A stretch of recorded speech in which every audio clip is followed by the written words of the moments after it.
Let me take you back to the start. My name is Marcy, and I've been married to Michael for almost 20 years. We met in college, fell hard and fast, got married a few years after graduation, and had Jamie shortly after that.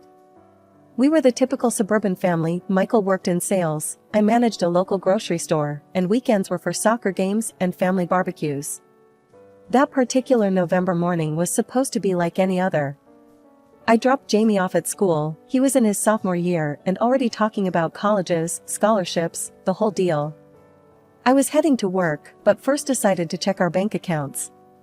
We'd been saving for Jamie's college in a separate account, something we both promised to contribute to regularly. Michael had been a bit secretive lately, saying he was working on a big deal that would benefit all of us. I trusted him, maybe too much. So, there I was, sitting in the car outside the store before my shift, logging into our online banking. What I saw, or rather, didn't see, hit me like a ton of bricks. The balance was zero. Not low, zero. Panic set in first, then confusion. I dialed Michael immediately. Michael, where's the money in Jamie's college fund? My voice was more of a whisper, scared of the answer. What? Babe, calm down. What money are you talking about? His voice had that irritatingly calm tone that always signaled trouble. Marcy, I haven't touched it. Maybe there's some mistake with the bank. Check again. I logged in again, hoping to see a different number. But nothing changed. No mistake, it's all gone. What the hell is going on? Look, I don't know, okay? I'll sort it out. Just go to work, and we'll talk later. He hung up before I could argue further. But I couldn't let it go. I called in sick, turned the car around, and drove straight to the bank. The manager, a nice woman named Janice who knew us personally, pulled up the records. The color drained from her face as she turned the screen toward me. There had been transfers, large ones, to various accounts over the past few years. All authorized by Michael. I stormed out of the bank, drove home, and waited for Michael. When he walked through the door, the look on his face told me he knew he was caught. Marcy, before you say anything. Save it, Michael. Years? You've been stealing from our son for years? My voice was loud enough to shake the pictures on the walls. Stealing? No, I was investing it. In a business, for us. It was supposed to be a surprise. A surprise? You surprise someone with a birthday party, not by draining our son's future. How could you do this to us? I was yelling now, each word sharp and bitter. He started to say something, but stopped when he saw the look on my face. He knew this was different, this was serious. I need to think. I can't even look at you right now. I walked away, my mind swirling with betrayal, anger, and the terrifying question of how we were going to afford Jamie's college now. The next morning, my mind was still racing. Michael was already at the kitchen table when I walked in, his mother, Gloria, sitting beside him with a cup of coffee in her hands. The air was thick with tension, and I could tell this wasn't going to be an easy conversation. Michael, I want every penny put back into Jamie's account today, I said, my voice steady but firm. Gloria scoffed, rolling her eyes. Oh, please, Marcy, don't be so dramatic. Michael was only trying to help the family. I turned to her, shocked by her dismissal. Dramatic? It's our son's future we're talking about, Gloria. How can you just sit there and defend him? And besides, Gloria added, it's about time Jamie learned to stand on his own 2 feet. Why should he rely on us to pay for his education? I stared at them, dumbfounded. So, you're saying our promise to our son means nothing? That we should just let him fend for himself? Gloria shook her head. Look at you, making a mountain out of a molehill. I'm not going to stand here and be called hysterical for caring about our son's future, I shot back, feeling the heat rise in my cheeks. Michael sighed, rubbing his temples. Look, Marcy, I think it's best if we just cool off. We're obviously not going to agree on this. No, we're not, I agreed, my mind made up. I want a divorce, Michael. The room went silent. Even Gloria stopped her tutaying. A divorce? Over this? Marcy, you need to think about this more clearly, Michael said, his voice low. I've never been more clear about anything. You took our son's future away, and you expect me to just accept it? No, I can't and I won't.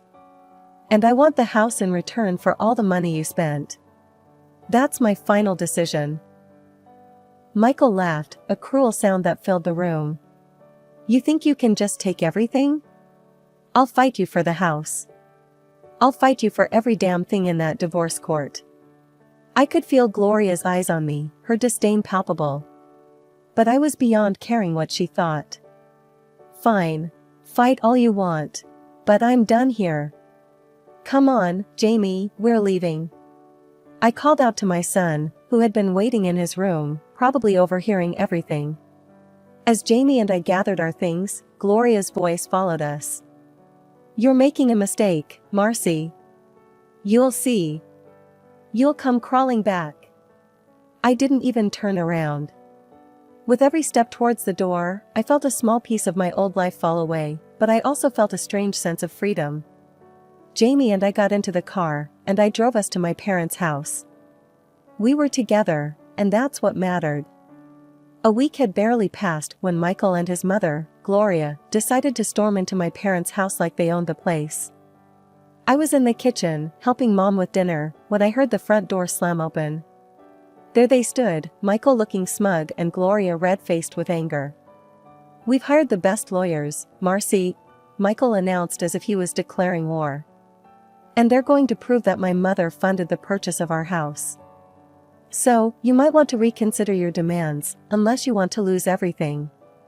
Gloria stepped forward, jabbing a finger in my direction. Yeah, and you better just forget about the money Michael took. Accept the divorce and the house split 50-50, or we'll make sure you and your son end up with nothing. Listen here, Michael, I shot back, my voice steady despite the anger boiling inside. I was the one who made the initial payment on that house. We both know that. Your mother's claim doesn't change the truth. Gloria's face turned an even brighter shade of red. Lies. My money bought that house, and we're going to prove it. When we're done with you, you'll be begging on the streets. Michael nodded, backing up his mother's venomous words. It's time you face reality, Marcy. You and your son will be out of that house before you know it. My mother, who had been silent until then, finally spoke up. You have no right to come into our home and speak to my daughter that way. Get out, now. But Gloria wasn't done. She scoffed and turned her rage towards me again. You think you're smart, huh? Well, let me tell you something, young lady. It's not just about the house. You're going to lose everything because of your stubbornness. That was when my father stepped up, his presence towering over both Michael and Gloria. I think you've said enough. Both of you, get out of my house now, or I'll throw you out myself. They hesitated, Michael's arrogance fading as he met my father's unwavering gaze. Gloria tugged at his arm, muttering something under her breath as they turned to leave. Once they were gone, the house fell silent except for the sound of my racing heart. My hands were shaking, and I could feel tears threatening to spill over. Later that same day, after dinner had been cleared and we were all trying to find some normalcy, Jamie spoke up. He had been quiet throughout the meal, lost in thought. Mom, I remembered something weird, he began, looking unsure. A couple of weeks ago, I saw Dad and Aunt Linda at the mall. They were in the jewelry store. My heart sank. Linda had been my best friend since high school. What were they doing there? I asked, though part of me wasn't sure I wanted to know the answer. They were picking out jewelry. Aunt Linda said it was a gift for you. Jamie's voice trailed off, his expression confused. A gift for me? I repeated, feeling a mix of hope and suspicion. But he never gave me any jewelry. Yeah, and that's what's weird. They were laughing and looked really close. Aunt Linda even told me to keep it a surprise. Jamie frowned, clearly troubled by the memory. My mind was racing. None of this made sense. Why would Michael buy jewelry with Linda and not give it to me? And after today's confrontation, everything felt even more suspicious. I need to get to the bottom of this, I said more to myself than to anyone else. I'm going to hire a private detective. I need to know what's going on. I could feel my resolve hardening. If Michael was cheating on me with my best friend, I had to know the truth. A couple of weeks later, I got a call from the detective I'd hired. His voice was grave as he asked me to come to his office to discuss his findings. My stomach churned the entire drive over. When I arrived, he handed me a thick envelope. "Mrs. Harper, I'm sorry to say, the news isn't good," he started, and from there, he laid it all out. The detective had followed Michael and Linda, taken photos, and even got receipts from their purchases, including an expensive necklace that certainly never made its way to my neck. "Your husband and Mrs. Linda have been having an affair. I'm very sorry." The drive home was a blur. When I finally got back to my parents' house, I found Mom and Dad in the living room. I told them everything, showing them the photos and receipts. The shock on their faces mirrored the hollow feeling inside me. "Oh, Marcy, I'm so sorry," Mom said, her voice breaking as she came over to hug me. "That woman has been in our home, shared our meals. How could she? I can't believe Linda would do this to me," I whispered, feeling a tear roll down my cheek. "All these years, she's been lying to me, to all of us." Jamie came into the room then, hearing the last part. "Mom, are you okay? What happened?" I wiped my eyes and managed a small smile for him. "It's going to be okay, honey. We just found out something upsetting about Dad and Linda, but we'll get through this. We're together, and that's what counts." That night, as I lay in bed, the betrayal gnawed at me. Michael and Linda had deceived me, stolen from me, and broken my trust. But I knew one thing for sure, I wasn't going to let them destroy me. I would fight back, for my son and for the life I deserved. The next morning, I called Linda and invited her to chat. 2 hours later, I sat across from Linda at the small cafe where we used to meet for our girls' chats, the irony of the situation not lost on me. She seemed oblivious to the storm brewing inside me, smiling as she sipped her coffee. "So, how's Jamie doing, huh? Must be getting ready for college soon?" Linda asked, her voice light and breezy. I clenched my jaw, staring straight at her. "Actually, Jamie's not doing great. He's been robbed by his father's mistress." Her smile faltered, and she set down her cup, a flash of guilt crossing her face. "Marcy, what are you talking about?" "I know about you and Michael, Linda. I've seen the proof." I leaned forward, my voice low and steady. Her face drained of color, her eyes dropping to the table. "Marcy, I can explain," she stammered, fidgeting with the new ring on her finger. I pointed at her ring sharply. "That ring you're wearing? It was bought with money meant for Jamie's education. Money that Michael took from our life savings." Linda's eyes filled with tears, her voice barely a whisper. "I didn't know, Marcy. He told me he was getting a divorce, that you two were practically done." I scoffed, the anger and betrayal churning inside me. "And you believed him? After all these years, you just took his word and didn't think to ask me? To think about Jamie?" She wiped at her eyes, nodding slowly. "He said he would leave you the house and everything in it. He told me he made enough money to cover it all and that he wanted to leave with dignity." "That's a lie, Linda. He's left us with nothing. There's another woman, too, someone from his work. Did you know about her?" The words were like venom, but they needed to be said. Linda shook her head, her face crumpling as she began to sob. "No, I didn't know. I'm so sorry, Marcy. I've been so stupid." For a moment, I just watched her cry, the years of friendship battling with the raw, fresh wound of her betrayal. Then, slowly, I felt my anger start to subside, replaced by a weary sadness. "Look, Linda. I don't know if we can ever go back to how things were. But I appreciate you being honest with me now." She took a deep breath, nodding as she pulled off the ring and slid it across the table. I'll give you everything back. The jewelry, the car he bought me. It's the least I can do. It won't cover everything. The money's gone, and Jamie's future is up in the air. But it's a start. We sat in silence for a moment, the weight of everything pressing down on us. Then Linda looked up, her eyes red but resolute. Let me help, Marcy. Let's figure this out together. For what it's worth, I want to make things right. We spent the next hour talking, not about the past, but about what we could do moving forward. Linda handed me the keys to the car Michael had bought her, along with a bag containing the jewelry. I'll do whatever it takes, Marcy.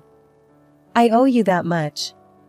The morning after my heart-to-heart with Linda, my phone buzzed early. It was Linda again, sounding more urgent than ever.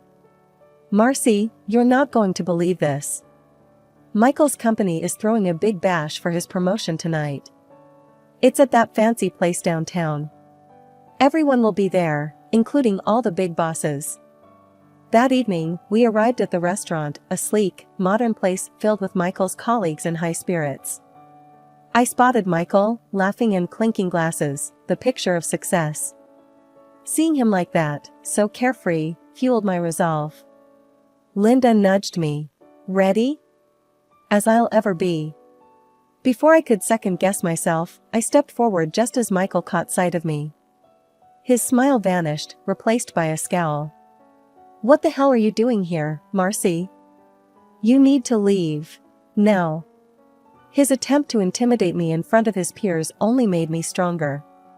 Actually, I'm here to congratulate you, Michael. Mind if I borrow the spotlight for a moment? His confusion was palpable as he hesitated. His boss, Mr. Carlson, noticing the exchange, gestured for me to continue. Please, let's hear what Marcy has to say. With all eyes on me, I moved towards the front where a projector was set up for presentations. Thank you, Mr. Carlson. The murmurs began as I clicked the remote, and images flashed on screen, photos of Michael and the financial director, cozy and compromising. The crowd gasped, and whispers filled the air. Not only has Michael been unfaithful to his family, but he's also been stealing from the company. Here are the financial records to prove it. The next slides showed documents, clear as day, detailing the fraud Michael and his mistress had committed. The room erupted into chaos. Michael tried to protest, his face turning red. This is nonsense. She's just a scorned woman. But Mr. Carlson, who had been examining the documents closely, silenced him with a raise of his hand. Enough, Michael. If these documents are real, you've not only betrayed your family, but also this company. He turned to the financial director, who was now as pale as a ghost. And you, Jessica, will need to explain a lot. Security will escort you both out until we sort this out. Consider yourselves suspended, effective immediately. Michael looked like he'd been slapped, his eyes darting around the room, finding no allies. He glanced at me, fury and disbelief in his eyes. But I wasn't done yet. I trusted you, Michael. More than that, I loved you. We built a life together, a family. And you threw it all away. I hope it was worth it. With those final words, I walked away, Linda at my side, her hand squeezing mine in support. The last thing I heard was Mr. Carlson calling for calm as we exited the building. After Michael and his mistress were fired, they had to return all the stolen money to avoid a lawsuit, a small victory in the grand scheme, but a victory nonetheless. Now, I was bracing myself for the biggest fight yet, the divorce and the battle for our house.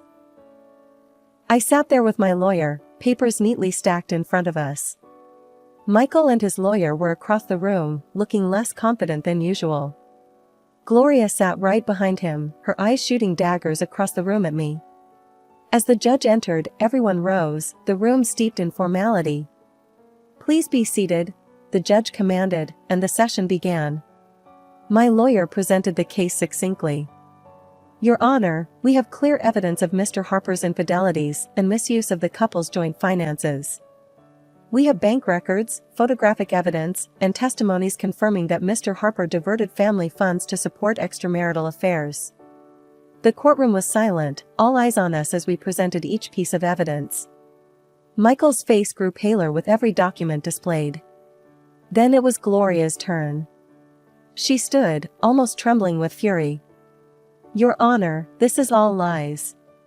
My son is a good man. It's Marcy who drove him to do what he did. Besides, the house they lived in was bought with my money."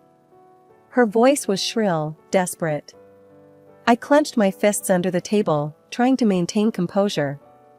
"Mrs. Harper, do you have any proof of your claims about the house?" the judge asked, his tone skeptical.